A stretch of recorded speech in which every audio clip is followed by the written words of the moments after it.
Hey guys, I'm Wilson from C-Scales, and in this video I'm going to be showing you how to simply understand a mixing concept called EQ shaping. But before I begin, I'd like to take the time to thank my new subscribers for joining our channel. I do my best to make understanding music production as simple as possible, so thank you to each and every one of you for supporting us and letting us do what we love. Back to the topic of mixing, you might recall in our previous video where I talked about general mixing that I said that you can mix sounds with similar spacing as long as they were in different time periods.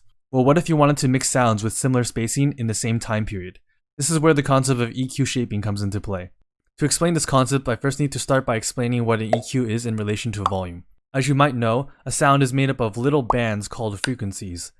When you play a sound, this volume meter shows you how loud the loudest frequency is in that sound, but it doesn't tell you where that loudest frequency is and how many frequencies there are in the sound. In other words, if you strictly use a volume meter with no sound, you won't know the differences between two sounds, but you can tell how far or how close they are based off of the volume differences. Now what an EQ does is that it shows you the bands of the sounds and their own little volume meters. So not only can you see the loudest band and how many bands there are, you can also adjust and change the volume of each individual mini volume meter. This leads to the fundamental point of EQ shaping, which is that it allows you to highlight or conceal certain portions of the sound while keeping the entire core and position intact. Now I'm going to switch gears a little and mention another music production core that is important when it comes to EQ shaping, which is arrangement. In any given place in time in a song, there's always going to be a lead sound that stands out from the rest of the other backing sounds when you arrange your track.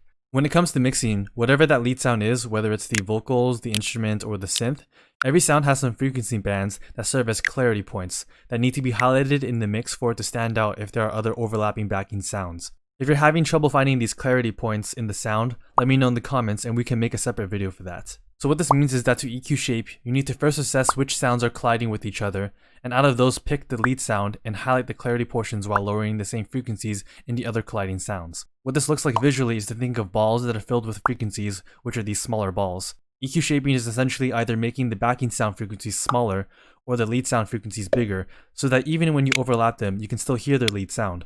Notice that the ball itself doesn't actually change in size unless you boost all the other frequencies, or boost a specific frequency so that it actually becomes the loudest portion of the sound. So to demonstrate this EQ shaping technique, I'm quite literally going to use the same sound for our two overlapping sounds, to really show you how effective EQ shaping is when it comes to mixing sounds in the same place at the same time. Now I put these volumes at the same level, but realize that because our second sound is playing chords, it's actually going to be louder and closer to us than the lead sound, to the point where it actually hides the lead sound. But despite the differences in volume, you'll still hear the lead sound after I EQ shape it. So I have two EQs here for both sounds. One is just to see what the sound looks like, and the other is to shape the sound. So I'm going to first start by playing this little loop of the two polysaw sounds.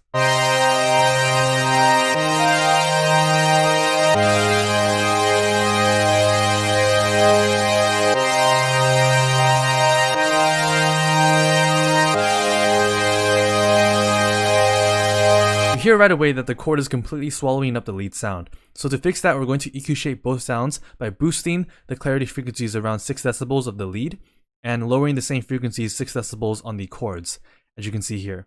Now playing this, you're going to notice a huge difference in the clarity of the sound.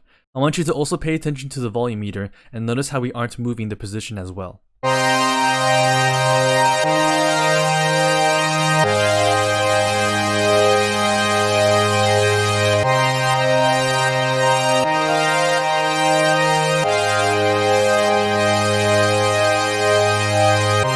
And this is the magic of EQ shaping.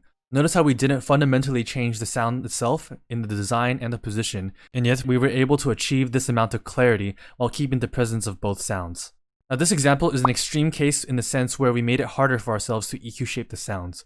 Most of the time the sounds are different, so the swallowing effect isn't as prominent, and generally speaking, you only need to do minor EQ shaping of around 1 to 2 decibels instead of what I did, which is 6 decibels. So just to summarize on how to EQ shape, find the lead sound of the track, find the clarity bands for the sound, and boost those bands on the leads while lowering them on the backing sounds.